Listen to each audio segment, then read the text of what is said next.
السلام عليكم ورحمة الله تعالى وبركاته. طبعا كلنا شفنا مباراة النادي الأهلي ونادي الرجاء وصعود النادي الأهلي على حساب نادي الرجاء.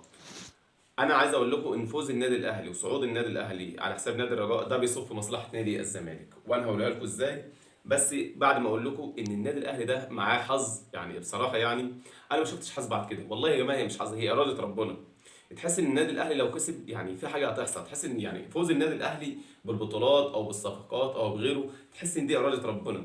يعني اطهر الطاهر يضيع ضربه الجزاء امام نادي صن داونز باراده ربنا في الدقيقه 92، سبحانك يا رب.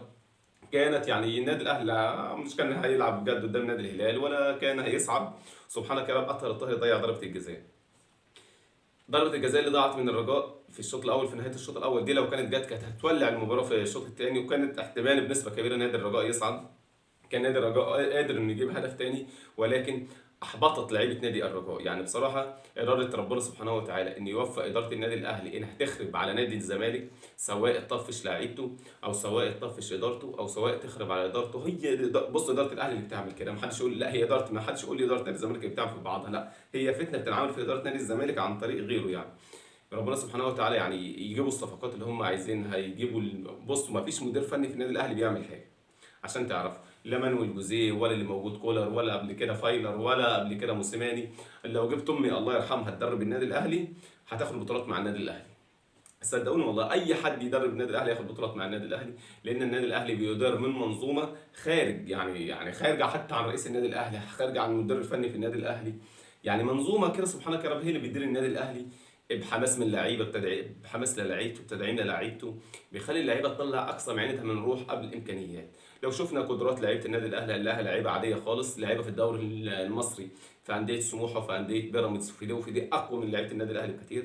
ولكن تدعيم شامل لعيبه النادي الاهلي من منظومه خارج يعني خارج اداره النادي الاهلي الطبيعي يعني. ولا اللي موجود كولر ولا اي حد بيعمل حاجه في النادي الاهلي. هو النادي الاهلي بيدار من منظومه خارج النادي الاهلي خالص، منظومه بتدعم اللعيبه ماديا ومعنويا واعلاميا، اعلام كله مع النادي الاهلي. هتقولي طب ازاي ما فوز النادي الاهلي على الرجاء وصعود النادي الاهلي على حساب الرجاء بيصب في مصلحه نادي الزمالك؟ على مدار التاريخ، على مدار التاريخ النادي الاهلي لو طلع من بطوله مهمه لازم يجاملوه بالماتش اللي بعديه على حساب نادي الزمالك، سواء ياخد بطوله على حساب نادي الزمالك او لازم يكسب نادي الزمالك. هو ده اللي بيحصل على مدار التاريخ. وصعود النادي الاهلي على حساب نادي الرجاء هيخلي المباراه محايده ما بين الاتحاد المصري في المباراه اللي جايه ما بين نادي الاهلي ونادي الزمالك في كاس السوبر. تمام تمام. طبعا كلنا ولا شك برأي الجمهورين، سواء اللي بيتجامل او اللي بيتحارب او كله، ان احنا بندار من منظومه فاشله في الاتحاد المصري لكره القدم. دي ما فيش شك فيها يعني، وكله مؤيد كده. ولكن المنظومه ديت لو كان النادي الاهلي خسر من نادي الرجاء، كان النادي الاهلي كان لازم يكسب نادي الزمالك في السوبر في المباراه اللي جايه. في حاله موافقه نادي الزمالك انها تلعب مباراه السوبر طبيعي يعني، وحق اداره نادي الزمالك انها تطلب بالانسحاب عشان خاطر العقوبه اللي صادره على اللاعب كهرباء ومش منفذينها. ومفيش حق لنادي الزمالك في كل شيء. ولكن هي حته كهرباء ديت اللي من حق اداره نادي الزمالك انها تنسحب من المباراه، وتكون على حق بصراحه يعني. انا عن نفسي بايد الانسحاب، ولكن كده كده هيخلوا نادي الزمالك يلعب، هيحطوا عقوبات على مرتضى وعلى غيره، هيخلي مرتضى يلعب المباراه. ولكن انا بقول لكم حته صعود النادي الاهلي على حساب نادي الرجاء، لو كان النادي الاهلي خرج كان يعني مش هنقول لكم وش، كان يعني باكتساح النادي الاهلي كان لازم يكسب نادي الزمالك عشان خاطر ينسوا جمهور النادي الاهلي انه خرج من البطوله دي. على مدار التاريخ النادي الاهلي لما بيطلع من بطوله مهمه لازم بعدها على طول يلاعب نادي الزمالك، او لازم يكسب نادي الزمالك او ياخد من نادي الزمالك بطوله. شفنا قبل كده لما النادي الاهلي خسر من صن داونز 5-0، النادي الاهلي عمل ايه؟ راح جايب لك موسيماني وراح جايب لك لاعب بيرستاو عشان خاطر ينسوا النادي الاهلي هزيمه 5-0 كانت في جنوب افريقيا. وبعدها النادي الاهلي اتدعم وخد بطوله افريقيا مره واثنين، ومره على حساب الزمالك، وشفناها خدها ازاي على حساب نادي الزمالك، كانت بالمجاملات وبالرشاوى وبالحزن الاسود اللي بيعملوه. وبعدها موسيماني باع النادي الاهلي ضم نادي الوداد المغربي، وزي ما جاب موسيماني مش من عن طريق النادي الاهلي بالطريقه ديت.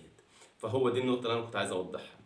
النادي الاهلي صعوده على حساب نادي الرجاء بيصب في مصلحه نادي الزمالك، انهم هيخلوا المباراه اللي جايه محايده.